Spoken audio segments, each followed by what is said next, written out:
All right, here's an example of a problem we might run into for the second learning objective in vectors, which deals with dot products and cross products. In this example, we were given two three-dimensional vectors written in unit vector form, and we're asked to find both the dot product and the cross product. For the dot product, we simply multiply like components together and then add those sum.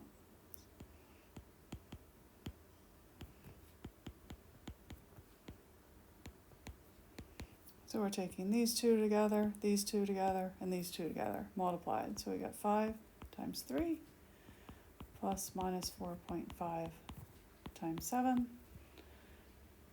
plus 3 times minus 5.5. That gives us 15 minus 31.5 minus 16.5, and our answer is minus 33.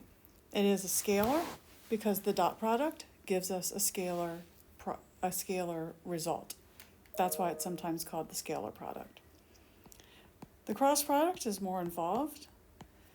For vectors given in unit vector form, the best way to find the cross product is by expanding the matrix or finding the determination of the determinant of the 2 by 2 matrix formed by the ijk unit vectors in the top row, then the x, y, and z components of vector A in the second row, and the x, y, and z components of vector B in the third row.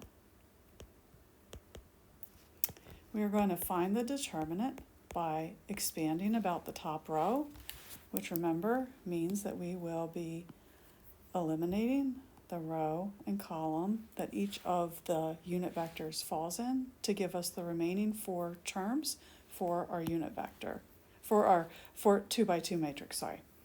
So this is for the I hat, we are left with minus 4.5, 3, 7, and minus 5.5. Remember that there is a cofactor in front of the middle term in the top row. So we have a minus j.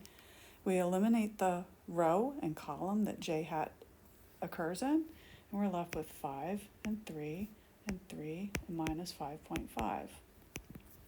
Finally, we have the k. That's the last element, and we have then the 2 by 2 matrix that is found by eliminating the row and column that k hat occurs in, and so we're left with 5 and minus 4.5 and 3 and 7. Now we have to find the determinant of each of those 2 by 2 matrices. So we have I, and then we get minus 4.5 times minus 5.5 minus 3 times 7. You go this way to multiply, and then you subtract this way, multiplying. That's how you find the determinant.